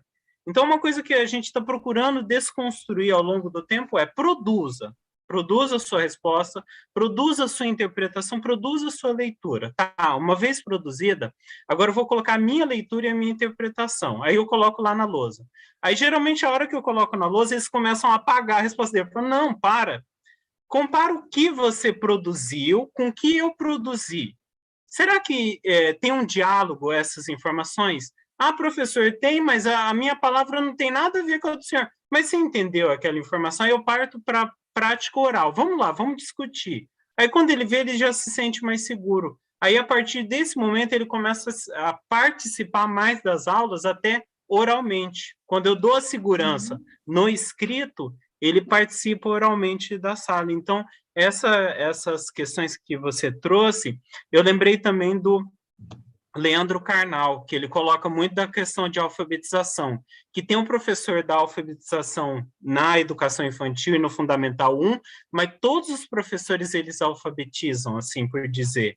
Então, é uma questão que pertence a nós. Muito antes da BNCC, né, ele já falava disso, os professores de história, vocês estão alfabetizando. Então, é uma coisa que eu percebo, né, e que eu queria colocar, e coloquei para a senhora lá naquele comentário. E aí, como é que fica essa questão da leitura, do significado? Ou, se não, quando a gente se depara também com alguns professores universitários que falam, mas tá, e cadê o conceito, a parte dura? Ó, ele colocou com as palavras dele, mas e aquela parte dura? Fala, mas isso é questão de decorar, então? Então não é para criar significado para ele, é para ele reproduzir aquilo que a universidade faz, aquilo que o livro, o material didático está trazendo da universidade para ele. Uhum. Eu acho que, assim, Júlio, é muito interessante essa sua fala, porque, assim, eu fico pensando de que quando a gente recebe alunos lá na educação infantil, ou bem no início das séries iniciais, e que a gente dá liberdade para esse aluno pensar, a gente dá liberdade para esse aluno ousar, para ele se arriscar, para ele lançar suas hipóteses, para ele dar a sua opinião, ele vai em frente. Mas acontece que isso é raro no nosso sistema educacional. A escola trabalha numa lógica de certo e errado, né? A verdade do professor, muitos professores trabalham com o livro didático e eles têm o livro do professor e eles esperam que os alunos respondam exatamente o que consta ali naquele manual do professor, com as mesmas palavras, inclusive. E aí, ao longo do tempo, ao longo da trajetória escolar, a gente vai dando uma ducha de água fria nesses alunos, porque eles vão cada vez mais sendo desencorajados de dar a sua versão, a sua opinião, a sua lógica, o seu argumento, né? Uma vez eu lembro que eu fiquei muito surpresa quando eu peguei a prova de uma aluna universitária, lá da USP, e ela escreveu assim na prova: o que você gostaria que eu dissesse é isso, blá, blá, blá, blá, blá, blá, blá, blá. E deu assim, fez uma síntese de todas as minhas aulas, como se fosse uma devolutiva, assim. E daí ela escreveu, mas o que eu gostaria de dizer é... E daí ela deu toda a sua opinião, né? E dialogando comigo, dialogando com as minhas aulas e tudo mais. E eu trouxe essa aluna para conversar e foi um papo muito rico, porque aí foi onde a gente realmente se encontrou, onde eu consegui entender a lógica dela, ela conseguiu entender a minha, a gente conseguiu perguntar, discordar, concordar, complementar, eu consegui explicar algumas coisas melhor para ela, ela conseguiu mostrar, e aí é aí que está a língua dialógica, né? O verdadeiro diálogo na sala de aula, a possibilidade de intercâmbio, de mediação. E eu fico pensando, e mesmo entre os alunos de pós-graduação, às vezes eu vejo pesquisadores que só falam, o autor tal falou tal, tal, tal, o autor tal falou isso, isso, isso, o outro autor... Assim, o nosso sistema escolar, trabalhando numa lógica de certo e errado, ele favorece muito o aluno copista, ele favorece muito o aluno reprodutor, que reproduz as palavras do outro, e favorece muito pouco o aluno que pensa, que reflete, né? Então, eu acho que, assim, é importante a gente pensar sempre, quer dizer, no caso, como você dá história, eu acho que, assim, você já pega alunos que estão viciados, é Fundamental 2 que você dá. Então, os alunos já estão viciados, eles falam, professor, qual é a resposta certa? O que você quer que eu diga? Porque eles já abriram mão de se arriscar, de lançar suas hipóteses, de dizer o que eles acham, de dar a sua interpretação, né? Então, no seu caso, é muito mais difícil, porque você tem que reverter uma chave e uma lógica que já está posta na escola. Já os professores de ensino fundamental 1, eles têm que preservar essa possibilidade de dialogar, né? O que eu acho assim também, existe também um perigo de falar, bom, mas então pode tudo? Eu posso ler o texto do Colombo como se fosse Colombo, ou uma transa que deu certo, está tudo certo, como diz o Guimarães Rosa, né? Tem um personagem dele que dizia, pão ou pães é tudo uma questão de opiniões, quer dizer, se você acha que é isso, se eu acho que é uma transa que deu certo, eu acho, se é o Colombo, então é o Colombo. Como que fica isso? Eu acho que é a capacidade de dialogar. Quando você pegou o texto da Pipa e você deu uma interpretação que não era aquela que estava posta, veja como foi que eu dialoguei com você. Eu fui frase por frase falando, isso aqui bem que poderia ser. Aqui a sua interpretação coube perfeitamente. Mas aqui, por exemplo, uma pedra serve como âncora, isso aqui não está cabendo bem dentro da sua interpretação. Veja, eu não falei que a sua interpretação era incorreta. Eu fui dialogando com você. Aqui valeu, aqui poderia ter sido, aqui não está encaixando melhor. Até a hora que eu falei, o propósito do texto é falar de uma pipa, aí você acabou concordando comigo.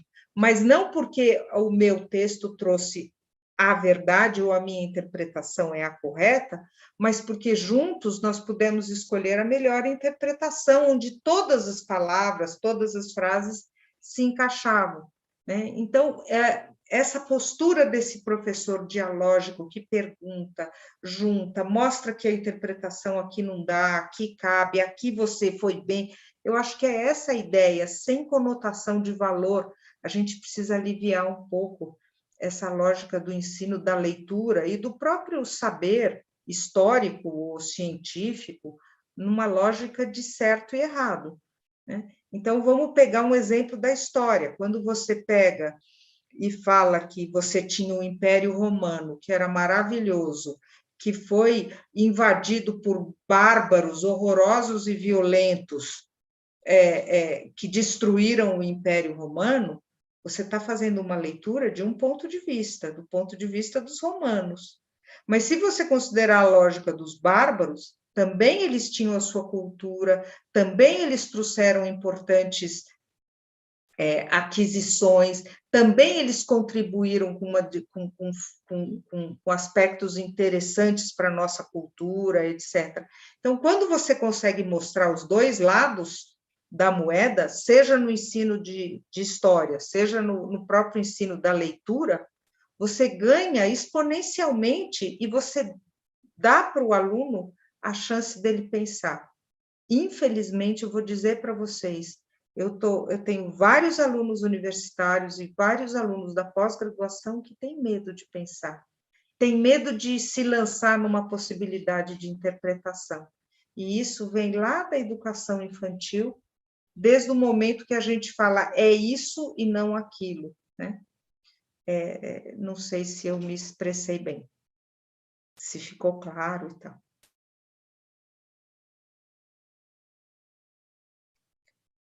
Ok? Bom, gente, agradeço muito a presença de vocês, espero que tenha valido a pena. Podem ficar aí com o meu e-mail na agenda aí, Silvia Colello, Colello com 2 L's no Lô, tá? @silviacolello.com.br, e eu estou à disposição para quando vocês precisarem. E bom, Júlio, encontrar ex-alunos da Univesp, das minhas andanças por aí, saber que os alunos voltam e nos procuram de novo, é sempre um grande prazer. Espero que vocês aproveitem o resto do congresso e que tenham um bom fim de semana. Super obrigado. Obrigada a você. Obrigada a você. Obrigado. Obrigado também, Rafaela, pelos bastidores aí. É super importante ter alguém para ajudar nessa tecnologia, que sempre pode dar furo em alguma coisa. Tá bom? Imagina, em nome do evento, eu agradeço mais uma vez pela participação da senhora e de todo mundo aqui que fez parte da oficina hoje. E lembro a todos que o congresso continua amanhã, às 8h30 da manhã, com a primeira programação. Ok. Tchau, tchau. Tchau, até mais.